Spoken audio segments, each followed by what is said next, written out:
さこんにちは。Asian Kids ဘာနေလုံးကိုပညာဒါနနဲ့ပြန်လည်ကြိုဆိုပါရစေ။ဒီနေ့တိုင်းဆန်ကအခန်း3ရဲ့ပွန်ခိနဲ့လေပွန်လေးကိုတွားမယ်။ပွန်ခိဆိုတဲ့စာကြောင်းပုံစံလေးကိုကြည့်ကြည့်လိုက်မယ်။ဒီမှာသူနံပါတ်1ကခိုခိုဝရှခုဒိုတက်ဆိုခိုခိုဆိုတော့ဒီနေရာကရှခုဒိုဆိုတော့ထမင်းစားဆောင်ထမင်းစားကန်ခိုခိုဝရှခုဒိုတက်ဆိုတော့ဒီနေရာကထမင်းစားကန်ဖြစ်ပါတယ်။နောက်တစ်ခုနံပါတ်2 elevator ဝအာဆိုခိုတက် elevator ဆိုတော့တက်လီကအာဆိုခိုဆိုတော့ဟိုနေရ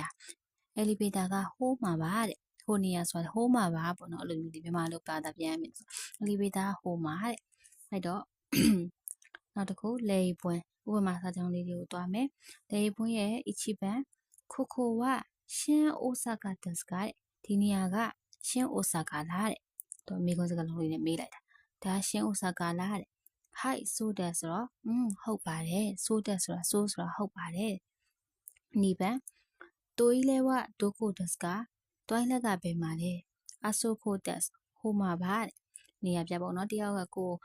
တွိုင်းလက်ကဘယ်မှာလဲတော့ဘယ်လိုပြောလဲအကြောင်းကတိုင်းကခုကဘယ်မှာလဲဆာကူလာတိုင်းကခုကဘယ်မှာလဲတနေရာရပေါ့နော်လာမေးရချင်လို့ရှိရင်ဒီနေရာမှာပါဟိုနေရာမှာပါအဲ့ဒီနေရာမှာပါဆိုပြီးတော့ပြန်ဖြည့်ချင်လို့ရှိရင်ခိုဆိုကိုအဆိုကိုသုံးပြီးတော့ဖြည့်ရမယ်အဲ့တော့နောက်တစ်ခုစံပန်ကယာမရာဆဝဒုကိုတက်စကယာမရာဆံဘယ်မှာလဲဒါလူကိုလည်းမေးလို့ရတယ်နဲ့ဒါနောက်ပစ္စည်းကတိယာတွေနေရာတွေမှာပေါ့ခွနဲ့လူကိုလည်းမေးလို့ရတယ်အဲ့တော့သူပြန်ဖြည့်ပေးထားတယ်ခိုင်းကိရှိဆွဲတက်တဲ့ခိုင်းကိရှိဆွဲဆိုတာကအစီဝေကန်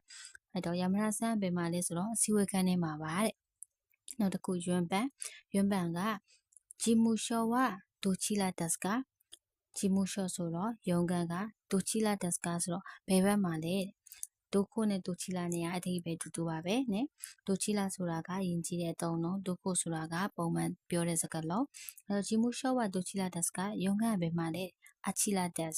သူကဒီမှာဒိုချီလာဆိုတဲ့ယဉ်ကျေးတဲ့စကားလုံးနဲ့မိထားလို့အချီလာဆိုပြီးတော့သူကလည်းယဉ်ကျေးတဲ့စကားလုံးလေးနဲ့ပဲပြန်ဖြည့်ပေးထားတယ်နဲ့အဲ့တော့မေးတဲ့သူကယဉ်ကျေးချင်းမေးလို့ရှင်ကိုကလည်းယဉ်ကျေးလေးပဲပြန်ဖြည့်လို့ရတယ်မေးတဲ့သူကပုံမှန်မေးတာတော့ကိုကပုံမှန်ပဲဖြည့်ယဉ်ကျေးတဲ့သုံးလုံးပဲဖြည့်ဘာနည်းဖြည့်လို့ရတယ်ဒါပေမဲ့မေးတဲ့သူကမှယဉ်ကျေးလေးမေးလို့ရှင်ကိုကလည်းယဉ်ကျေးလေးပဲပြန်ဖြည့်ပေးတာကအကောင်းဆုံးပဲပေါ့နော်အဲ့တော့သူကဒိုချီလာဆိုတဲ့ယဉ်ကျေးတဲ့စကားလုံးနဲ့မေးထားတာဖြစ်တဲ့အတွက်အာချီလာဟိုးမှာပါဆိုပြီးတော့ဒီပို့လိုက်ယဉ်ကျေးတဲ့ခုတိုဘာလေးကိုပဲသုံးပြီးတော့ဖြည့်ပေးထားတယ်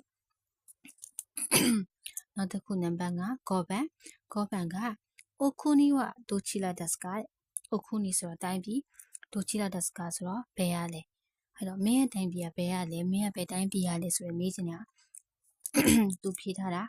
အမေရိကတက်အမေရိကဆိုတော့အမေရိကဝတာရှိလို့ဆိုရှင်မြန်မာဖြစ်တဲ့အတွက်မြန်မာခါတာတက်ပေါ့မြန်မာတက်ပေါ့နော်မြန်မာပါဒါကတော့အမေရိကဆိုတော့အမေရိကပါနောက်တစ်ခုနံပါတ်6လောက်ခုပန်ကဆိုရီဝဒိုခိုနော်ခုဆွတ်တက်စကဆိုရီဝဆိုတော့အဲ့ဒါကဆိုရီဆိုတော့ဒီရှိခန်းဒီဒိုင်းနီကပေါ့နော်အခန်းကြီးမှာသင်ခဲ့တဲ့ခိုရီဆိုရီအားရီဆိုတဲ့ဆိုရီအဲ့ဒါကဒိုခိုနော်ခုဆွတ်တက်စကဆိုဒိုခိုဆိုတာဒီမှာဓာတ်ရိုက်ပါတာပြမယ်ဆိုရင်ဒိုခိုဆိုတော့ဘယ်ပေါ့နော်ဘယ်ရဲ့ဖက်နဲ့လဲပေါ့ဒါပေမဲ့ဒီမှာဘယ်ရဲ့ဖက်နဲ့လဲလို့ပါတာမပြန်မနဲ့အဲ့လိုဒိုခိုနော်ဆိုပြီးတော့နောက်မှာနောက်ပစ္စည်းတစ်ခုခုပါတယ်ပစ္စည်းတစ်ခုခုပေးထားတယ်ဆိုလို့ရှိရင်အဲ့ဒါကဘယ်နိုင်ငံတုံးလဲဆိုမေးချင်တာပေါ့နော်ဒိုခိုနော်ခုဆွတ်တက်စကတော့ဘယ်နိုင်ငံတုံးဖက်နဲ့လဲလို့မေးချင်တာဒီနေရာမှာခုဆွတ်မဟုတ်ဘဲနဲ့ဒီခုလိုမာတော့ဖုခုပေါ့နော်အင်ဂျီဆိုရှင်ဖုခုလူမတော့အဲ့လိုမျိုးဝိုင်းတော့ပေါ့နော်အဲ့ဆိုဒိုခုနော်ခုလူမတက်စကဒိုခုနော်ဝိုင်းတက်စကဆိုတာဘယ်နိုင်ငံထုတ်လဲဘယ်နိုင်ငံထုတ်ကားလဲဘယ်နိုင်ငံထုတ်ဝိုင်းလဲပေါ့နော်ဘယ်နိုင်ငံထုတ်လဲလို့မေးလို့ရှိရင်ဒိုခုနော်ရဲ့သူ့ရဲ့နောက်မှာပစ္စည်းတစ်ခုခုပါလို့ရှိရင်အဲ့ဒါဒိုခုနော်ပစ္စည်းတစ်ခုဆိုရှင်ဒါဘယ်နိုင်ငံထုတ်လဲဆိုပြီးမေးချင်တာပါအဲ့တော့သူကဖြေထားတာကအီတာလီယာနော်ခုဆိုတာဆိုအီတလီနိုင်ငံထုတ်ဖတ်နပ်ပါတဲ့ဒိုခုနော်နောက်မှနောက်ပစ္စည်းတစ်ခုဆိုရင်သူကဘယ်နိုင်ငံတုံးလဲဆိုပြီးမေးချင်တာပါဒါလေးကိုချွန်ချက်အနေနဲ့မှတ်ထားပေးပါနော်အဲ့တော့နောက်တစ်ခုနာနာပန်ခိုနိုတိုကေဝအီကူလာတက်စက